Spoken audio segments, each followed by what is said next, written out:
نحمدہ و نصلی علی رسولہ الکریم۔ سبق نمبر 7۔ اہدینا، ہمیں ہدایت دے، الصراط، راستہ، المستقیم، سیدھا۔ نحمدہ و نصلی علی رسولہ الکریم، اما بعد۔ آج ہم نے سبق نمبر 7 میں سورہ فاتحہ کی آیت نمبر 5 اس کا ترجمہ پڑھا۔ اس کا ترجمہ ہے کہ اے اللہ ہمیں سیدھے راستے کی ہدایت عطا فرما۔ یہ اگرچہ کہنے میں مختصر سا جملہ ہے، لیکن اس میں دنیا اور آخرت کی تمام ضرورتیں سمٹ کر آ گئیں۔ یہ صراط مستقیم، صراط مانا راستہ، مستقیم مانا سیدھا۔ سیدھا راستہ اس کو کہتے ہیں جس میں کوئی ٹیڑھ پن نہ ہو، جس میں کوئی موڑ نہ ہو، جس پر چلنے میں کوئی دشواری پیش نہ آئے، جو ٹھیک ٹھیک منزل تک پہنچا دے۔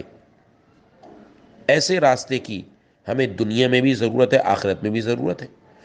کیونکہ دنیا میں ضرورت اس لیے ہے، جو کام ہم دنیا میں کرنے جا رہے ہیں وہ اس وقت تک انجام نہیں پا سکتا جب تک ہم اس کام کو انجام دینے کا صحیح طریقہ اختیار نہ کریں۔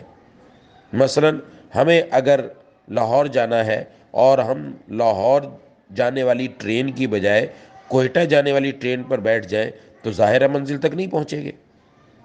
اسی طریقے سے ہمیں علاج بخار کا کرانا ہے اور ڈاکٹر بخار کی بجائے خارش کا علاج شروع کر دے تو اس سے تو ہمارا مقصود حاصل نہیں ہوگا۔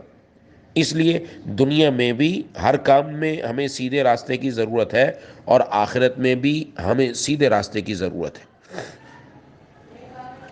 اب ہدایت کا جو لفظ استعمال فرمایا، اہدینا، ہدایت کے قرآن میں 2 معنی آتے ہیں۔ ایک معنی ہدایت کا تو یہ ہے کہ مثلا کسی آدمی نے ہم سے کوئی راستہ پوچھا کہ فلاں جگہ جانا ہے، وہاں تک کیسے پہنچوں؟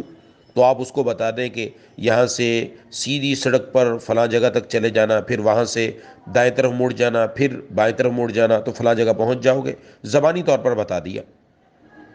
اور ہدایت کا ایک دوسرا معنی ہے کہ جو شخص آپ سے کسی جگہ کا ایڈریس اور پتہ پوچھ رہا ہے، آپ زبانی بتانے پر اکتفا نہیں کرتے بلکہ زبانی طور پر سمجھانے کے ساتھ ساتھ اس کا ہاتھ پکڑ کر چلتے ہیں اور اس منزل پر جا کر کھڑا کر دیتے ہیں کہ لو یہ تمہاری منزل آ گئی۔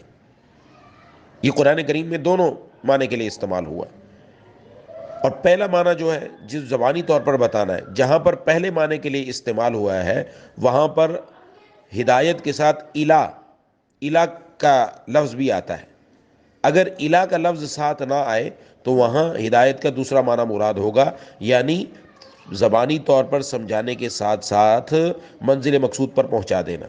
تو قرآن کریم میں اللہ تعالیٰ نے یہاں پر الہ کے بغیر استعمال کیا، اہدنا الصراط المستقیم۔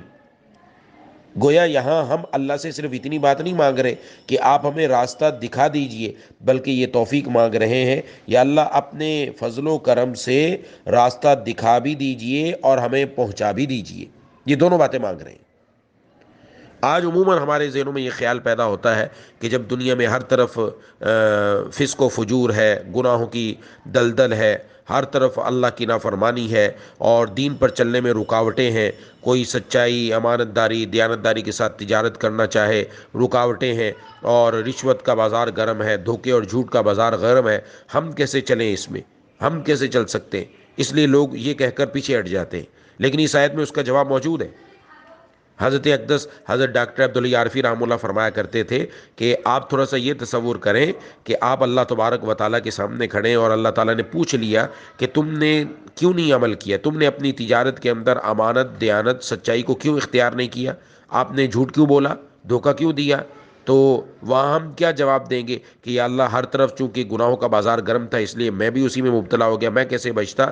تو اللہ تبارک و تعالیٰ اگر پوچھ لیں کہ تم نے مجھ سے مانگا تھا، مجھ سے مانگتے کہ یا اللہ اس راستے میں دشواری ہو رہی ہے، آپ مجھے راستہ عطا فرما دیجئے، اہدنا الصراط المستقیم، یا اللہ مجھے سیدھا راستہ عطا فرما دے۔ اور اللہ تعالیٰ تو ہر چیز پر قادر ہے، تو اس کے اندر راستے میں جتنی رکاوٹیں ہیں وہ دور فرما کر سیدھے راستے پر چلا دیتا۔ اور بلا شبہ آج کے اس دور کے اندر بھی جو دین پر چلنے والے ہیں، جو اللہ سے مانگتے رہتے ہیں، اللہ تعالیٰ ان کی تجارت سچائی کے ساتھ، دیانت کے ساتھ، امانت کے ساتھ کرواتے ہیں، وہ غیبت سے بھی بچتے ہیں، چغلی سے بھی بچتے ہیں اور اللہ تبارک و تعالیٰ سے مانگ کر اللہ کی طرف ہو جاتے ہیں۔ اس لیے ہمیں چاہیے روزانہ بلا ناغہ کوئی دن بھی خالی نہ جائے. نماز میں تو ہم پڑھتے ہیں، توجہ نہیں ہوتی ہماری اس طرف، لیکن یہ خاص طور پر دعا مانگنی ہے. یا اللہ، ہم نے صراط مستقیم پر چلنا چاہتا ہوں، رکاوٹیں ہیں، مشکلات ہیں، ماحول مجھے آپ سے دور کر رہا ہے، اپنے فضل و کرم سے مجھے ماحول سے بچا کر مجھے اپنے بتائے ہوئے طریقے کے مطابق عمل کرنے کی توفیق عطا فرما دیجئے. اہدنا الصراط المستقیم،